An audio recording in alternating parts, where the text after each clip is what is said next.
তথ্য সম্প্রচার মন্ত্রী জহিরুদ্দিন স্বপন বলেছেন, প্রচলিত রাজনীতিতে যাদের অনীহা ছিল সেসব তরুণরাই গণ অভ্যুত্থানের পাদপ্রদীপের আলোয় ছিল উজ্জ্বল।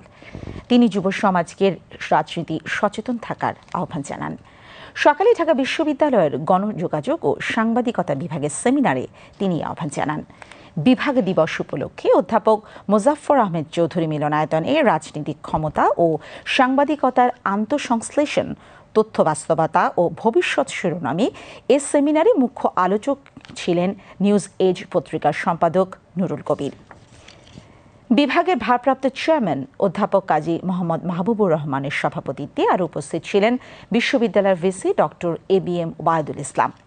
তথ্যমন্ত্রী জানান, সরকারের সমালোচনা করলে অপরাধ নয়, রাষ্ট্রের সমালোচনা করলে অপরাধ হিসেবে গণ্য হবে।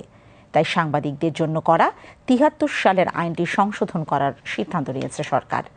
মন্ত্রী আরও বলেন, ক্ষমতা, স্বাধীনতা, দায়িত্ব এই তিনের সমন্বয়ে গণমাধ্যমে কমিশন গঠন করা হবে।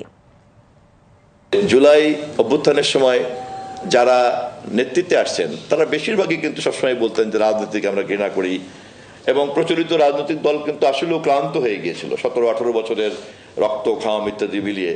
তখন দেখা গিয়েছে যারা প্রচলিত রাজনীতির প্রতি যাদের অনীহা ছিল তারাই তাদের মতো করে একটা স্বকীয় পরিচয়ে জুলাই অভ্যুত্থানের মূল পাদপীঠে চলে আসছে। যে কোনো ছাত্রছাত্রী উচিত যে সে কনসিয়াসলি পলিটিক্যাল প্রসেসের মধ্যে তার উপস্থিতিটাকে সে যেন বুঝতে পারে এবং সে তার ভূমিকাটাকে যেন সে চিহ্নিত করতে পারে এবং সেই অনুযায়ী যাতে সে অ্যাক্ট করতে পারে।